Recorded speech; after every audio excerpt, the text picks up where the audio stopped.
Hey everybody, today I am pickling and canning okra. It is a southern classic.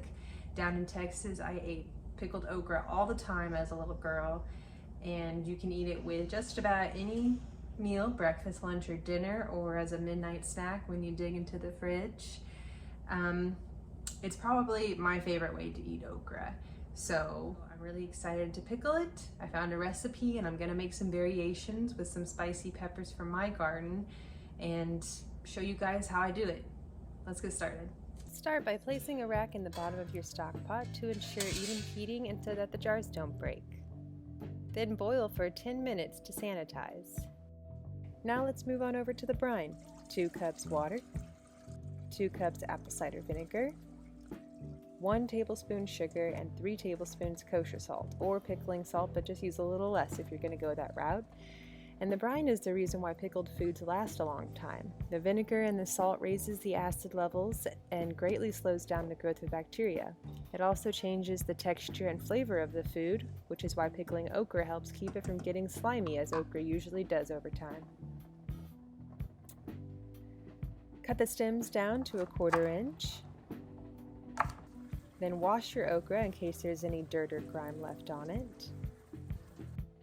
Slice up your bell peppers into thin slices and then chop up your spicy peppers or leave them whole. Then peel your garlic. You want at least 1 clove for each jar.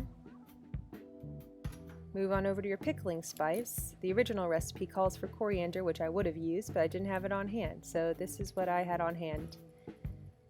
2 tablespoons of ground mustard seed, 1 tablespoon of red pepper chili flakes, 1 teaspoon celery seed, teaspoon fennel seed, teaspoon black peppercorn, and teaspoon dill seed.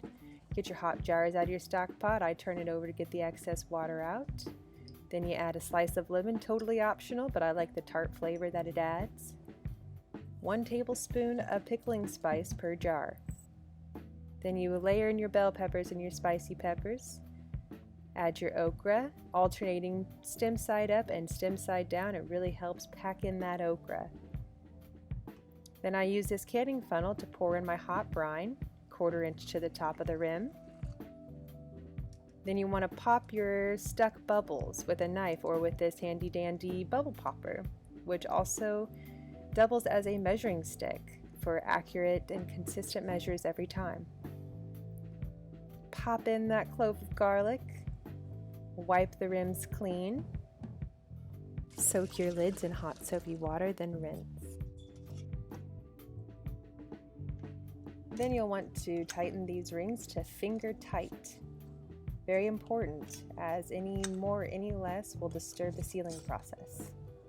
Using a pair of canning tongs, add the jars to the hot stock pot, submerge them in water covering with at least 1 to 2 inches of water, and boil for 15 minutes with the lid on, and voila, you have yourself pickled okra.